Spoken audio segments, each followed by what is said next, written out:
If you're just some little peddler selling the whereabouts of a Beijing princeling, and you get caught red-handed by the princeling's own mum, not only do you not get in trouble, you even get 5 million wired to you so you can keep watching him, down to reporting what he eats and what he wears every single day. 4. Here's what I text her every day. Your son had Xinjiang fried rice noodles for lunch. Your son watched SpongeBob in class. Your son's standing on the balcony in just a bath towel after his shower, letting the cold wind blow on him. Your son's been in the bathroom for an hour. Suspected constipation. I recommend more greens. But just when you think this is the easiest money you've ever made, the princeling suddenly corners you in a private room and blocks the door. The bathroom has more than one use, you know. Wanna find out? My roommate let out a shriek while scrolling the campus confessions wall. Oh my god, it's bad enough Jason's some Beijing princeling, but he's also this handsome? I want to date a guy like this before I die. Another roommate shot her a look. Don't go raising that kind of death flag and expect to live long. Do you have any idea how many girls at our school are after him? My heart skipped a beat. I hurriedly unlocked my phone, and just so happened to see that post. There was a blurry photo attached. Under a dim street lamp, a man in a black windbreaker stood tall and lean, head bowed over his phone. The sharp lines of his profile were on full display, hormones practically exploding off the screen. If you didn't know better, you'd think it was some leaked paparazzi shot of an A-list idol. My roommate sighed. Too bad the odds of randomly running into him are basically zero. My friend's even thinking about paying for his whereabouts. At those trigger words, the radar in my brain started buzzing. Hard to bump into? Why does it feel like I see him every day? I leave campus at 8 every morning and spot him at the cafe by the gate. In the afternoon, when I get off my part-time job at the billiards club, I often brush past him. At night, I run out to grab a late-night snack and end up running into him again. Looking at it now, isn't this just a business opportunity sent straight from heaven? If I sell his schedule to other people, how much could I make? I immediately climbed into my bunk and whipped up a Beijing princeling itinerary. I cross-checked it with the finance department's class schedule and dug through my memories to mark all the spots I ran into him. Most. Once I finished, I yanked open my curtain. I know a guru who's got a whole system for pinpointing people's locations. Your friend interested? My roommate's face went blank. Seriously, I didn't lock myself in.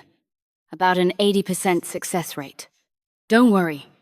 No results, no charge. Deal. Send me the contact info. Starting that day, word of mouth spread from 1 to 10 to 100, and my name just took off. My alt account was getting 99 plus messages a day, and I was grinning so hard from all the transfers my cheeks were about to cramp. Turns out this is the perfect internship for my senior year. After a solid week, the cafe and the billiards club suddenly got a whole lot more crowded. I waved my hand and hid my merit and fame. Then a few days later, I got dunked in the gutter. In the cafe, Jason's mum and I stared at each other in mute shock. On the table lay my personal info and chat logs. Mrs. Smith had regal elegance for days, plus bold red lipstick. You could tell at a glance she wasn't easy to deal with. You're Isabel? I immediately caved. It's all my fault. How about I give you back the whole 2,800 I made? Her expression twitched. You only made 2,800.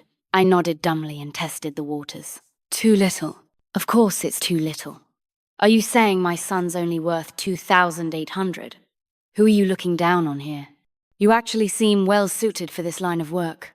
I'll give you 5 million. From now till graduation, you keep an eye on him for me and report every detail. Me. Huh? Mrs. Smith gave me a cool, aristocratic once-over. Too little. Fine. Add another 1 million. Any necessary expenses can be reimbursed. I shot to my feet, slapped my palm on the table, and looked at her like I was marching off to war. There are plenty of fine horses, but true talent scouts are rare. You've got a sharp eye. I'd be honored to take this job. The Smiths are obscenely rich. Of course you have to watch the heir and keep him from going off the rails. I get it. After quitting my part-time jobs, I began my 360-degree no blind spot surveillance career. Wherever he walked, there would be a pair of shifty eyes hiding somewhere, up in a tree, by a wall, behind a rock. Late at night, in the little grove on campus, Jason sensed something and suddenly whipped around. But behind him was nothing but empty space. A gust of wind swept past, carrying a fluttering dead leaf off the ground. He stood there for a moment, then turned back and kept walking, face blank. Once he was far enough away, I crawled out of the bushes and scared a guy on a bike into screaming. I greeted him enthusiastically. "Oh, hey yo, freshman?" He shut his eyes and toppled straight over backward. I gave an awkward little laugh. Youth is great. Just drop and sleep wherever. A few days later, the omnipresent feeling of being watched finally drove Jason to move off campus. That night, I held a pair of binoculars and stared at the lit-up apartment across the way, lips curling in an evil little smirk. "It's useless. You can't escape. I'll keep watching you, monitoring you, surveilling you forever and ever with no end. When you go to the bathroom, when you change clothes, when you fall asleep. Every minute, every second, I'm watching you. Jason, you're the most important one. Even the stuff you, poop out, I could gulp it down in big, yeah, no, that's a hard pass." After he moved, surveillance actually got easier. All I had to do was mirror his schedule and daily routine, then find a spot to pull out my phone and report to Mrs. Smith. "Your son had Xinjiang fried rice noodles for lunch. Your son watched SpongeBob in class." Over time, I didn't just know his taste in food like the back of my hand. I could even guess which outfit he'd pick before he walked out the door. But at some point, Jason started getting a little weird. He suddenly took a liking to working out on the balcony, sunbathing, and after his shower he would even... My hand shook a little around the binoculars. I swallowed unconsciously. Those tight, solid six-pack abs, the bath towel hanging loose around his waist, the sexy veins tracing down into parts unknown. A moment later, tears of shame were practically drooling from the corner of my mouth. I pulled out my phone and, as usual, reported to Mrs. Smith. "Your son standing on the balcony in a bath towel after his shower, letting the cold wind blow on him." After a second thought, I added, "He might catch a cold. Do you want to remind him?" Mrs. Smith was quiet for a beat. "Call it performance art. Ignore it." I nodded furiously, moved to tears as I ate my dinner. Jason was basically a walking saint. With this in the mix, my boring surveillance life suddenly had something to look forward to. That Saturday, Jason seemed to dress up specially before heading out. I trailed after him, using every possible object as cover. We ended up at a famously high-end club downtown. My heart was pounding with excitement. Finally, I was going to catch him red-handed. What's the point of being a rich kid if you don't party hard? This was the true purpose behind all my long-term surveillance. Mrs. Smith told me to follow him inside, and that any drinks would be reimbursed. My voice shook with joy. "So, do male escorts count too?" Mrs. Smith denied. I could only regretfully shelve that plan for now. I followed him all the way up to the 3rd floor and saw Jason go into one of the private rooms. I ducked behind a corner, tugged the brim of my hat down low, and took a deep breath. I was just about to pretend I'd gone to the wrong room and push the door open for a quick look. The next second, someone grabbed my collar and hauled me up. A low, velvety voice brushed past my ear. "Got you." He even sounded like he was smiling, but to me it might as well have been a death sentence. My phone didn't even have time to go dark before a long, elegant hand plucked it right out of mine. I instinctively tried to bolt, but he yanked me into an empty private room. Click! The door locked behind us. Jason's face was half hidden in the shadows, looking eerie and dangerous. His lips curved in some unreadable shape. I took a step back, forced a stiff smile, and tried to bluff my way through. "You must have mistaken me for someone else. I was just passing by." Jason kept walking toward me. "Yeah?" I nodded like a maniac, waiting for an opening to snatch my phone back. That was when Mrs. Smith decided to text. I was done for. Whole body spicy, extra hot, max pain. I shut my eyes in despair, ready to cry. A few seconds later, the silence broke with a cold snort. Your son's been in the bathroom an hour. Suspected constipation. Recommend more greens? You really do care about me. He used his thumb and forefinger to pry my eyelids open. Those seductive peach blossom eyes of his gleamed with something dark. But the bathroom has more than one use, you know. Wanna find out? I shook my head so fast it rattled, then threw myself into a frantic kowtow. Merciful Lord, I'm just a worker doing what I'm paid for. Jason's smile was half mocking. How much did you take? That snapped me alert. I stared at him warily. You trying to split the profits with me? Jason, do I look like I need your pocket change? My soul felt unwell. It passed away on the spot. He handed me back the phone and spoke slowly. I can pretend this never happened, but you have to agree to one condition. What condition? Pretend to be my girlfriend. I blinked up at him, struggling to understand the logic. 1,000 suspicions flashed through my mind. Were this mother-son duo trying to honey trap me? Jason continued. 2 million a month. I grabbed his hand instantly. Honey, I'm home. I followed him back to the private room. Inside were 3 men and 2 women. All of them stared at me in shock, especially a stunning girl in a white dress. She shot up to her feet and shrilled. Jason Gay, who is this woman? Jason pressed a fist to his lips and coughed lightly. He gave me a look. So this was why he needed me to play girlfriend. I understood immediately and leaned weakly against him as if dizzy. Oh, baby, I feel faint. I'm even hallucinating chicken noises. Where's that cluck-cluck coming from? Pfft. Someone burst into laughter, and everyone lowered their heads. Jason's lips twitched. He stiffly pulled me closer and said coolly, My girlfriend isn't feeling well. We're leaving. The girl in white looked devastated, her eyes instantly filling with tears. Jason Gay, since when do you have a girlfriend? I don't believe it. Jason's voice was cold. Jessica, you said you wanted to meet her. Now you have. Believe it or don't. Jessica was furious and hurt. Unless you kiss right now! My smile froze. I instinctively looked at Jason. Boss, you didn't say kissing was part of the job! She lifted her chin like a proud peacock, her tone smug. Aren't you two dating? Can't even do this?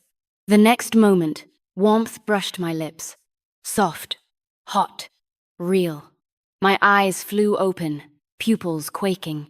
His voice was husky, feather light, brushing right over my nerves. Pay extra.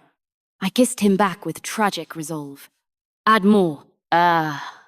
Jessica's shriek, powerful enough to punch a hole through the ceiling, rang behind us as I staggered out, covering my ears.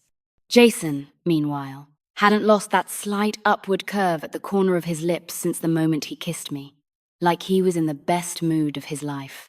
I muttered inwardly. Clearly, ditching Jessica was a huge relief to him. Jason suddenly shot me a sideways glance and cleared his throat. Jessica's my neighbor. My grandpa and her grandpa were war buddies. I'm a few years older, and back then I joked that if she was born a girl, we'd have a childhood engagement. Neither family meant it seriously, but Jessica's pretty simple-minded. I can't let her keep misunderstanding. Childhood sweethearts plus a half-joking engagement straight out of a romance novel. So next he'd be entering the regret and chase arc, right? I nodded meaningfully. Jason frowned. What's with that look? Oh, that's not important. What is important is, how do I explain all this to your mum? At that thought, I deflated, plopping onto a stone block by the roadside. Jason spoke lazily. Just do what you've always done. I told you. I'll pretend this never happened. But he suddenly bent down, leaning in close. You need to move in with me for now. The faint scent of mint wrapped around me. I stared at his sharp, night-lit features in a daze. The sudden closeness made my heart skip a beat. I jerked backward to put space between us. Mrs. Smith was quiet for a moment. Performance art. Ignore it. I nodded hard, tears of gratitude falling into my dinner. Jason really was a walking saint. With this, my dull surveillance life suddenly had something to look forward to. That Saturday, Jason seemed to dress up specially before going out. I followed him, ducking behind cover whenever I could. We ended up at a famous high-end club in the city. My heart leapt. I was finally going to catch him red-handed. What kind of rich kid doesn't party hard? This was the true meaning behind all my long-term surveillance. Mrs. Smith told me to follow him inside, and any drinks would be reimbursed. My voice trembled with excitement. Do male escorts count? Mrs. Smith. No, I reluctantly shelved that plan. I trailed him up to the 3rd floor and watched him enter a private room. I hid behind a corner, tugged my cap lower, and took a deep breath. I was just about to pretend I'd gone to the wrong room and push the door open for a peek. The next second, someone grabbed my collar and hauled me up. A deep, smooth voice brushed my ear. Got you. There was even a hint of a smile, but it sounded like a death warrant to me. My phone didn't even have time to go dark before a long, elegant hand plucked it from my grip.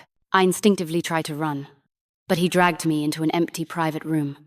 Click. The door locked. Jason's face was hidden in shadows, looking eerie and dangerous. Lips curved in some unreadable way.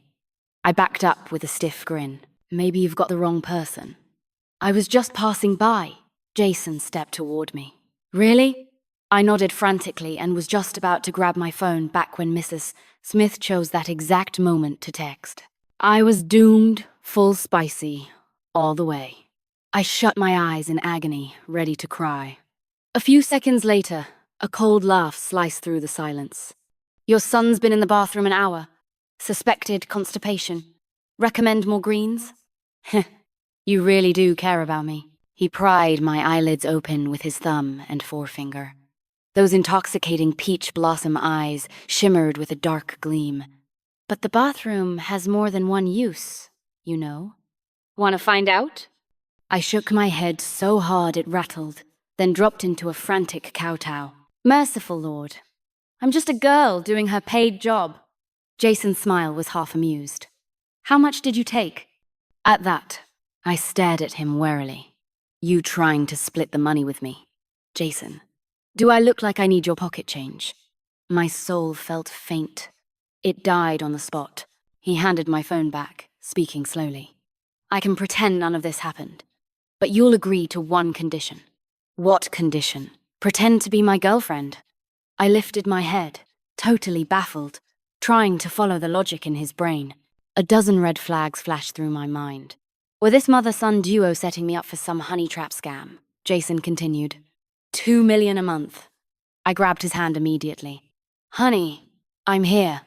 I followed him back to the private room. Inside were 3 men and 2 women, all staring at me like I'd materialized out of thin air, especially a gorgeous girl in a white dress. She jumped up and shrieked, Jason Gay! Who is this woman?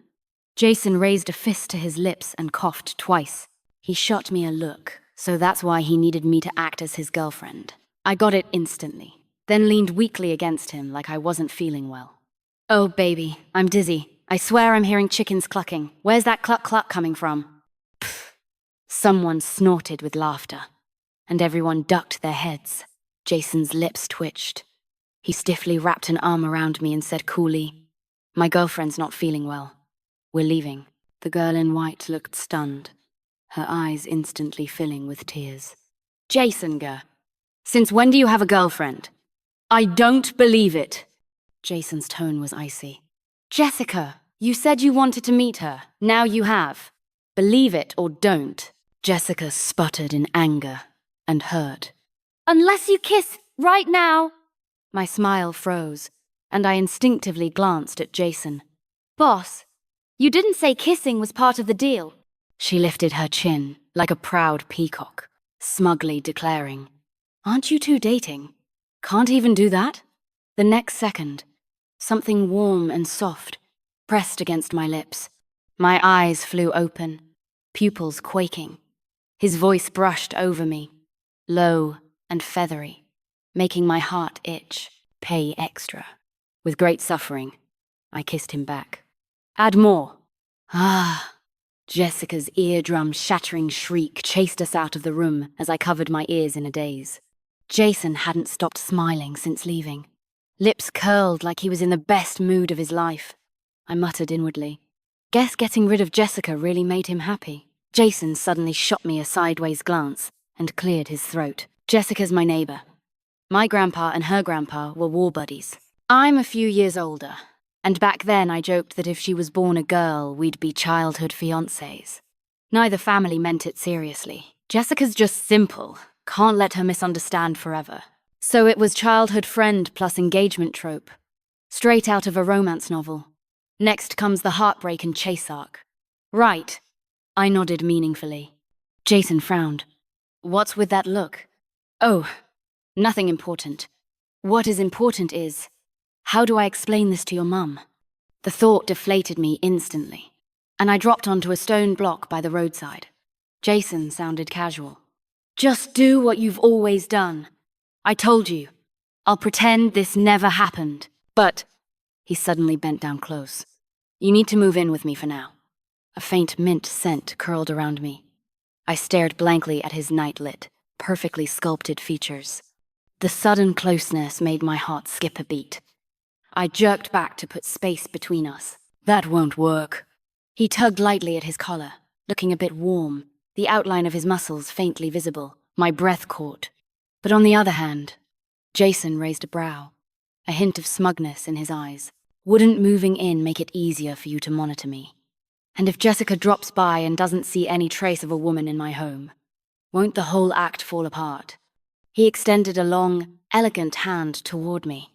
Win-win, right? Like some dangerously seductive demon.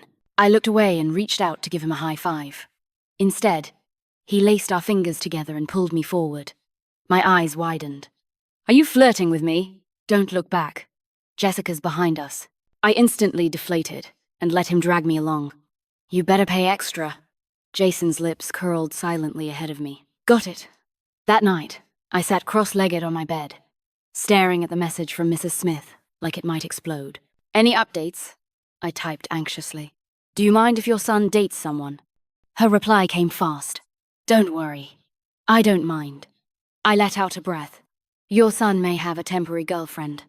Likely a shield to make a pursuer back off. It's his first love, you know. The two messages came almost simultaneously. I blinked. Then Mrs. Smith recalled the previous message. In that case, you don't need to report on him anymore. I went pale. What about the money? Mrs. Smith. I'm not asking for it back. I lit up instantly and showered her with a rainbow of compliments. Then typed my final line. Mrs. Smith, it was a pleasure working with you. Next time you need this kind of job, call me anytime. Finally, I could sleep in peace. I drifted off, completely unaware that across from me, the room I'd been monitoring, 73, its lights stayed on all night. I had to admit, Jason really was a decent roommate. I liked cooking, and he'd take the initiative to wash the dishes and do chores. Not shocking, really. After all the surveillance I'd done, I'd never seen him hire a maid.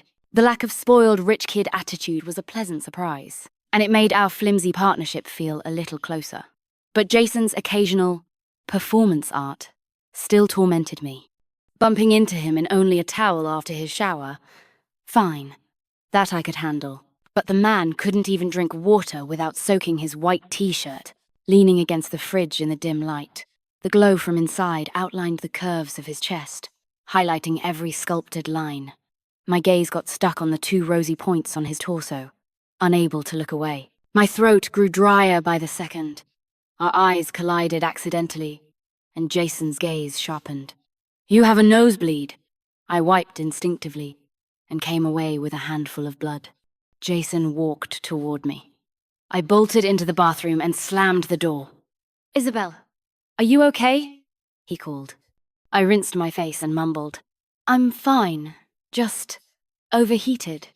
Jason paused for 2 seconds. Really? I snapped. Just go to bed, as if he didn't know exactly who caused it. As a perfectly healthy, young, full-blooded woman, how was I supposed to survive this? After a while, everything outside went quiet. I exhaled, stuffed tissues in my nose, and tiptoed the door open, only to smack straight into a warm chest. A soft chuckle sounded above me, but I can't shake the feeling it does have something to do with me. I met those smiling peach blossom eyes, My nose tingled again, dangerously. I practically fled. I tossed and turned until midnight, then shot upright in bed like a carp flipping out of a pond. Was Jason flirting with me? Am I imagining it? Jessica came again.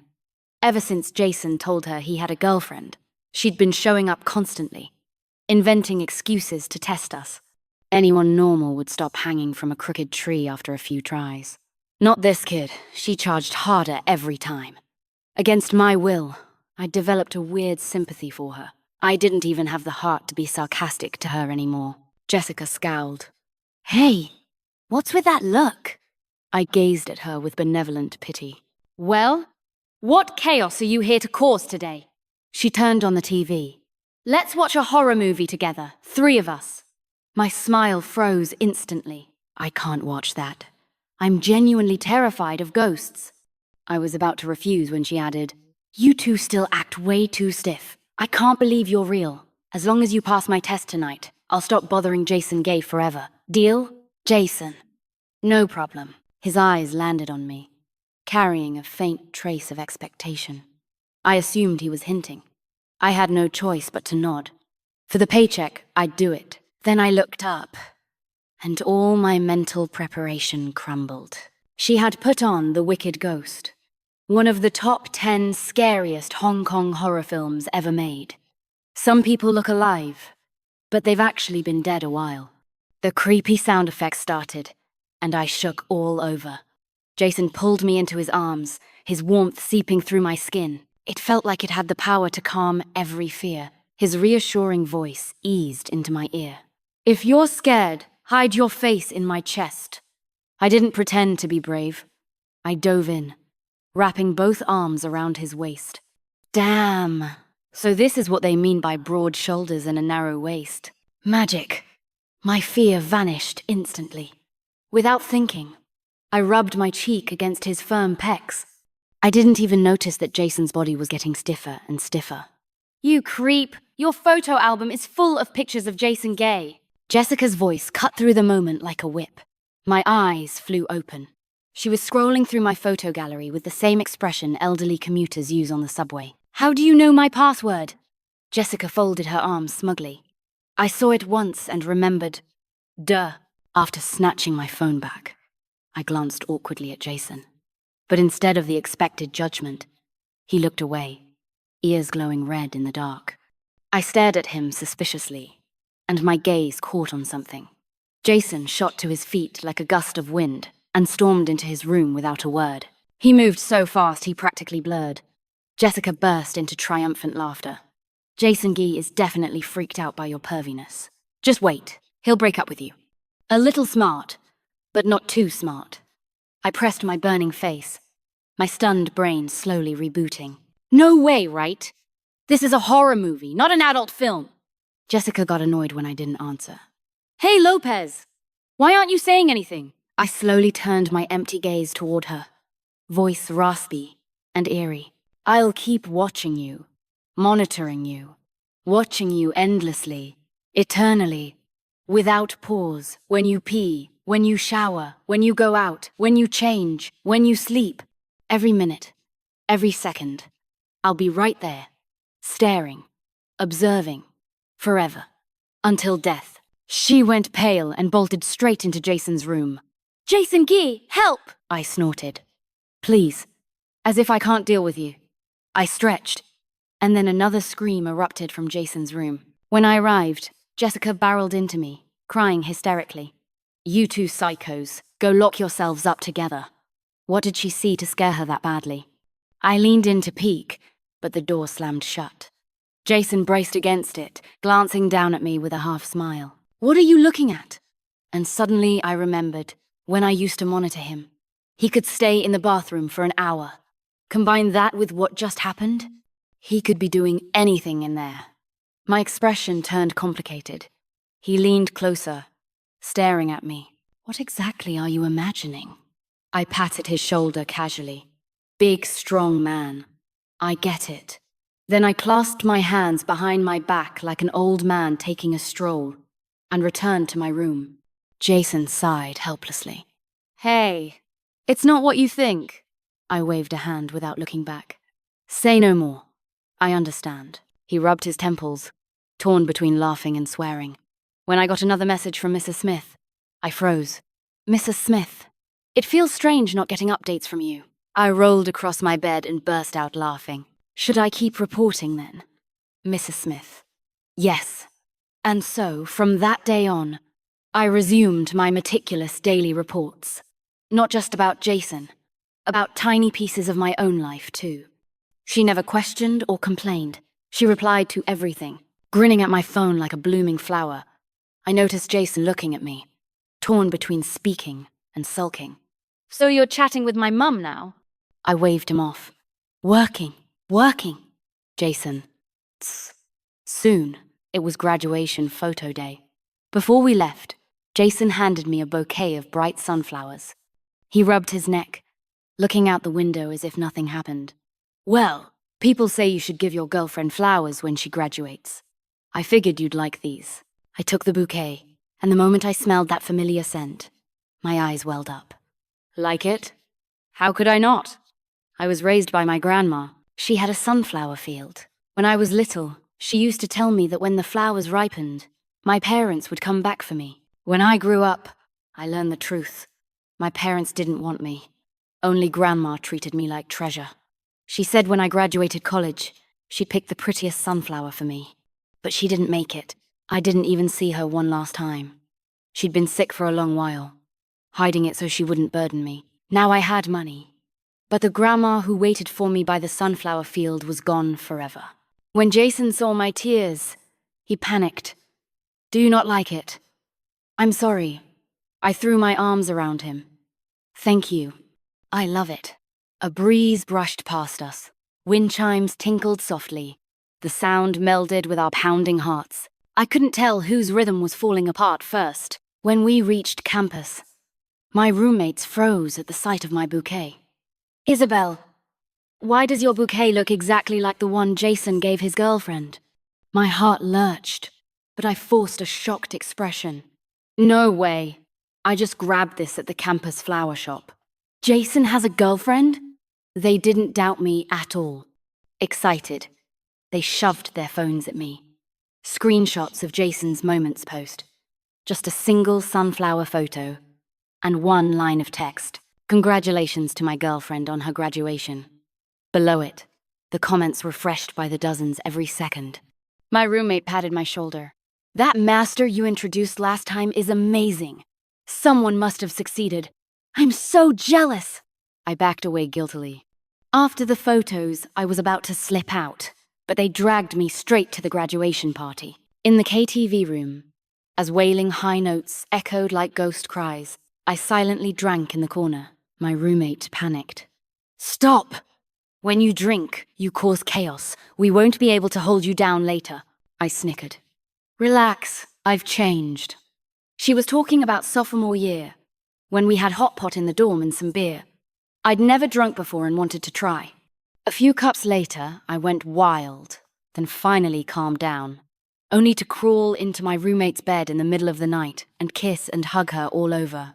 The next day, when my roommate took half a step back from me, I vowed in agony never to touch alcohol again. But hey, they say one drink can wash away 1,000 worries. And honestly, forgetting this tangled ball of emotional yarn for a while sounded pretty good. My phone buzzed non-stop in my pocket as my eyelids got heavier and heavier. I don't know how long I slept before the noisy room suddenly fell silent. Then a familiar voice brushed my ear, cool, with a touch of lingering warmth. Isabel, let's go home. When I collapsed onto his back, the familiar mint scent hit me, and all my emotions boiled over. Jason, why are you flirting with me? Why bring me flowers? Why come get me? Why give me fantasies I shouldn't have? I just barely suppressed feelings I wasn't supposed to feel. Jason paused, then whispered, because you're my girlfriend. My voice cracked with tears. It's fake. His throat moved, voice dropping into a coaxing rasp. Then, do you want it to be real? I didn't answer. My hands were already under his shirt, wandering everywhere. So warm, so smooth, so springy. Jason let out a breathy laugh. Wow, Way to ruin the mood. When he finally set me down on the familiar bed, I blinked at him, his face inches from mine. Not sure if it was a dream or not, I burrowed into his shirt and started sucking at him like a baby bird, like tasting the cherry on top of a cream cake. Jason groaned, yanked me out, his flushed ears now spreading down his neck. He breathed unevenly. Isabel, do you know what you're doing? My courage was sky high under the influence. My head was filled with every moment he'd ever flirted with me. Alcohol drowned the rest. So I puffed up with drunken righteousness. So what if I'm sucking? You're the one who seduced me. Your fault. The dim room fell silent. Then a low, delighted laugh rolled out. Jason guided my hand over his abs. Right. All my fault. His breath skimmed my ear. Suggestive. Tempting. Isabel, say you like me, and you can do whatever you want. His warmth in my palm made my throat dry. My brain crashed. I blurted, I like you. The next second, his kiss crashed down. Not a gentle kiss, an all-out siege. The world flipped. I ended up straddling him. Jason held my waist lightly, breath unsteady as he let me do whatever I wanted. By the time it was over, every muscle ached. I could barely lift a finger. I groped for my phone. It was already 2 p.m. Jason had texted, "Made rib soup for you. Drink it when you wake up. I'll be back soon." Then Jessica sent a provocative photo, both families drinking together at the same table. Yay! Discussing my engagement with Jason Gay. My fingers curled. I shut off my phone. I wasn't stupid. I could feel how Jason treated me differently, but we weren't from the same world. After crossing paths briefly, we'd return to our own tracks. Even if it wasn't Jessica, it would be someone else. My partnership with Mrs. Smith had ended too. Graduation meant goodbye. So I packed my luggage and my 10 million payout and slipped quietly out of the city. My dream wasn't big. I planned to open a sunflower-filled guest house back home. 1 person, 2 cats, 3 meals, 4 seasons. That was enough. Please, please don't come find me. Let me cling to my little pile of money and mourn my tragically short-lived first love. I didn't expect to run into that freshman on the train. He beamed at me. "Oh, hey, yo, senpai." I tugged up my mask. "Sorry, you've got the wrong person." Freshman. I could never forget the sight of your athletic leap. Once we chatted, I learned his name was Luke, a junior majoring in photography, spending the summer shooting ancient villages. Coincidentally, he was getting off at my stop. Before we parted, Luke called out to me, smiling shyly. "Senpai, can we exchange contacts? I'm not familiar with the area. If you have time, could you be my guide for a day?" I hesitated. Then he added, "I'll pay 1,000 for a day." Oh, suddenly doable. It's not the money, obviously. It's helping the youth grow. Eyes full of tears. I nodded. "There are rich people everywhere. One more won't kill me." Luke grinned, his cute tiger tooth showing. I was nearly blinded. When I opened my phone, the first thing that popped up was a message from Jessica. "So you two broke off the engagement? Go lock yourselves together forever." Jason had called countless times. Mrs. Smith had messaged too. After thinking about it, I sent her a farewell. "Thank you for everything. It was a pleasure working with you. Until next time." As for Jason, he'd probably seen the note I left. No need to contact him again. I bought a long-distance bus ticket. The mountain road jolted the whole way, leaning against the window, watching the scenery grow familiar again. I finally felt my heart settle. After settling in, I took a few days to show Luke around. I also scouted potential spots for my guest house, visiting many old villages. He took tons of photos of me. At dusk, he walked me home. I admired the camera. "Kid, you're good. You made me look amazing." He walked beside me, turning his face slightly toward mine, eyes full of warmth. "Senpai is already beautiful. The camera can't capture even 1/10 of it. Great, handsome and sweet talking." I was about to tease him when a glance froze me in place. Not far away, framed by the blazing sunset, a familiar figure walked toward me against the light. I stared blankly as he came closer. Jason. His t-shirt was wrinkled, fatigue written in his brows. He'd clearly rushed here. When he saw me walking with Luke, his usually gentle smile sharpened into a cold slash. A heavy aura surrounded him. The two men locked eyes, one relaxed, one simmering. Luke spoke first, still smiling. "So it's Jason, senpai. I heard you're getting engaged." "Congrats." Jason yanked me into his arms, lips curving into a smile that never reached his eyes. "My girlfriend's right here." "Who exactly am I getting engaged to?" Saying that in front of me. "Are you trying to steal her?" I went rigid, frozen in place. Luke's smile faded as he looked at me. "Senpai, blink twice if you're being threatened. I'll rescue you." Jason let out a cold, mocking laugh, as if amused by his delusions. With more and more villagers peeking over to watch the drama unfold, I felt like my reputation would be ruined by tomorrow. I quickly signaled to Luke, "Freshman, go on ahead." He gave me a long look, lips curling silently. "All right then, senpai. See you next time." The boy with the camera turned and walked off, his silhouette fading slowly into the sunset. Jason stepped in front of me, blocking my view, his voice icy. "Very nice." Disappearing without a word, then running off to find some wild guy behind my back. "What? Can't bear to part with him." I lowered my voice. "Stop being unreasonable." "Oh, look at you, rushing to defend him already." I glared and walked toward home. We were a transaction.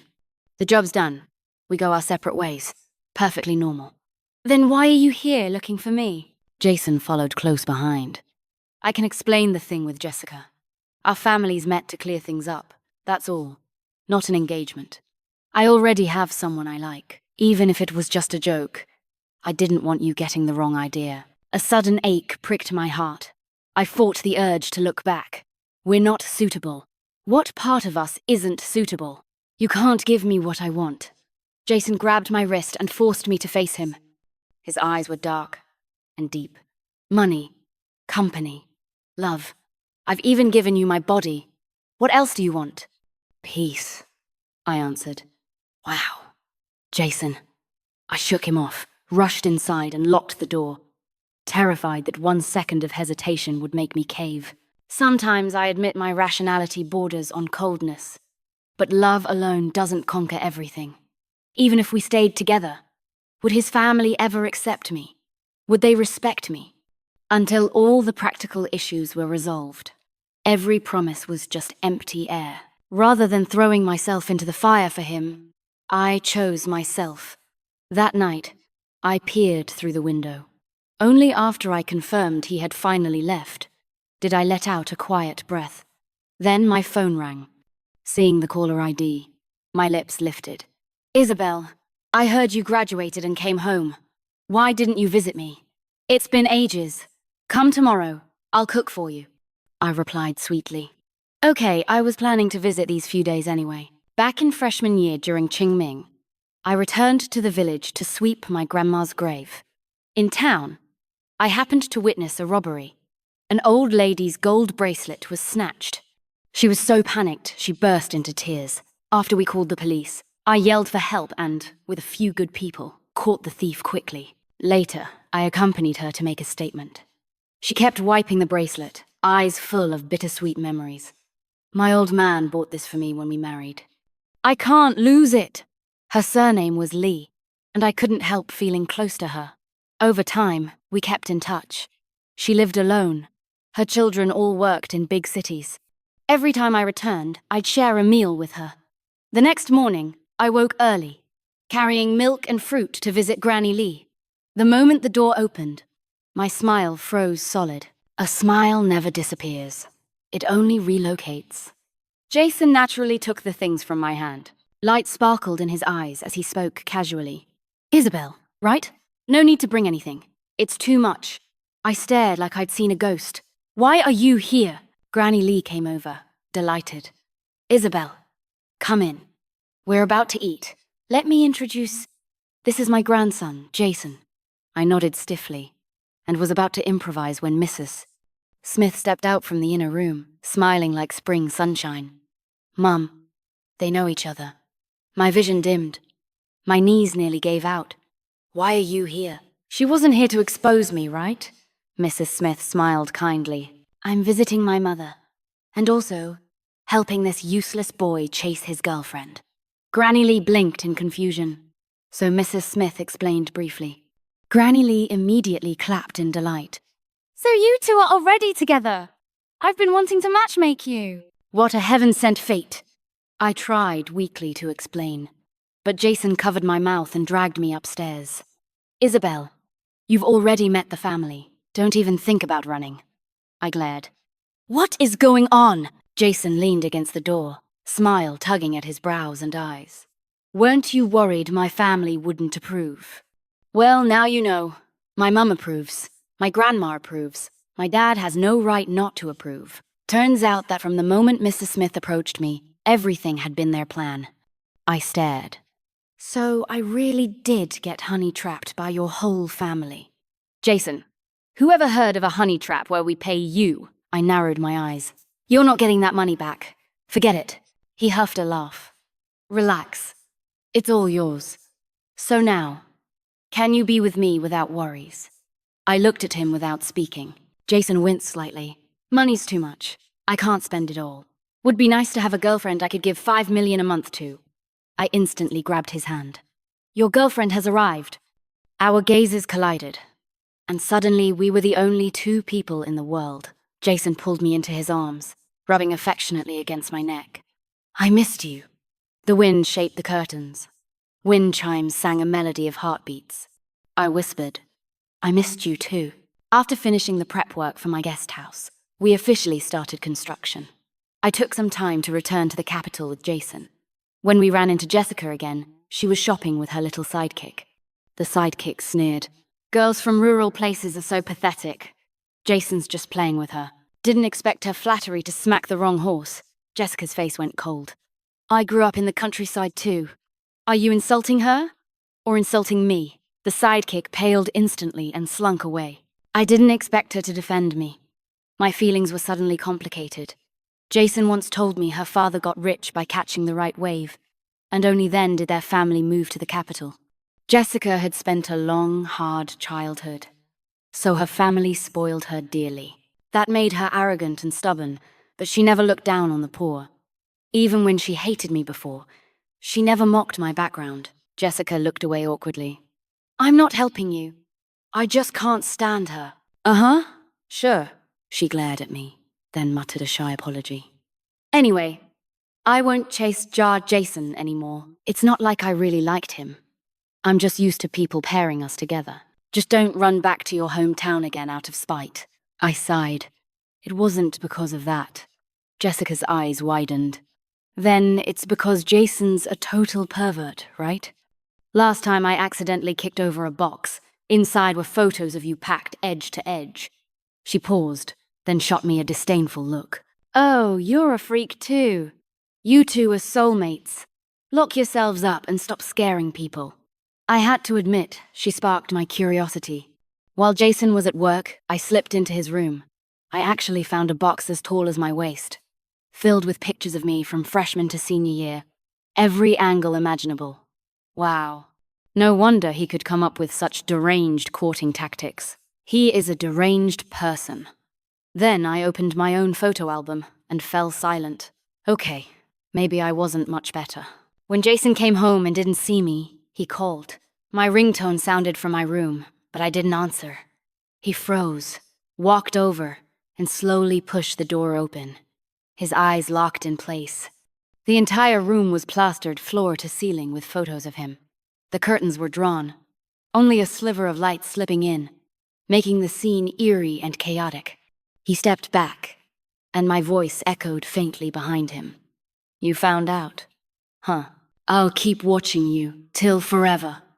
He froze completely, throat bobbing, as if all strength and sanity had drained away. Satisfied, I reached for the light switch to interrogate him, but suddenly the world spun. I fell onto the soft bed. Jason chuckled low, and in the dim glow, emotion and desire spread like wildfire. I clearly saw him peel off his white tee, his tight waistline flexing with raw strength. Photos aren't enough to see clearly, are they? From now till tomorrow, you'll have plenty of time to look. I can't compete. He's the real psycho here. I swallowed hard, tried to crawl away, but he grabbed my ankle, his hot mouth trailing after me. Through the haze, I bit his shoulder. Why do you have my photos from freshman to senior year? When exactly did you start liking me? Jason pulled me closer, voice low with laughter. The night is still long. I'll tell you the whole story of my secret love, slowly.